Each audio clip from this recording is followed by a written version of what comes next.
In this video, I just want to show you how to work with SQL Server if you load it on Windows 8 or, like I have it here, loaded on Windows Server 2012. Both of these have that Windows 8 Server 2012 interface. Now, I have put this as my background so you can see the title of the movie and so forth, but notice this is my desktop here, and I am on the Server 2012 interface, which is exactly like Windows 8. And to see the Start menu, I'll just move my mouse to the lower left, and that will come up, and I can click, and I'm on that Start screen that we see in the Windows 8, what they used to call the Metro interface. This thing is okay once you get used to it, but I wanted to show you a little thing you can do. You may have already known this about pinning things, but when you install SQL Server, it is going to show up over here on the right side.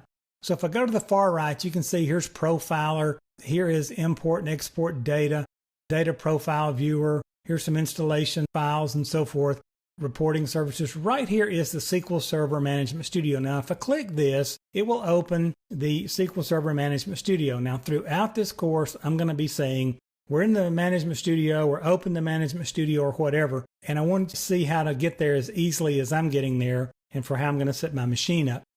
A couple of things here about that Windows 8 interface. Anytime I'm on the desktop and I want to go to the Start screen, just hit that Windows key just to the left of the space bar, and it will toggle me back and forth just like you see here.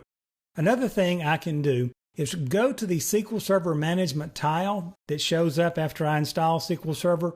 Right click on that tile, come down to the left here, and notice that it says Pin to Taskbar.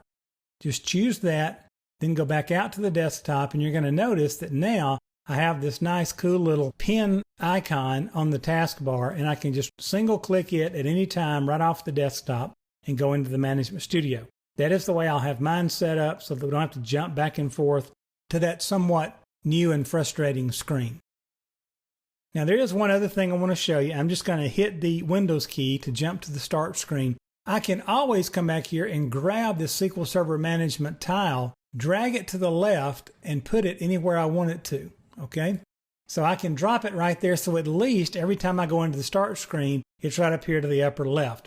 Now, these aren't big deals, but they will drive you crazy when you're out there on the desktop and you have to come down here, and I don't know, getting this thing right here to pop up is still somewhat irritating, and I always want to come back up here and get onto it to click. So sticking that thing down here on the taskbar so that it's a one-click proposition is the way to go. That's the way to work with this thing if you have loaded SQL Server 2012 on either Windows 8 or Server 2012.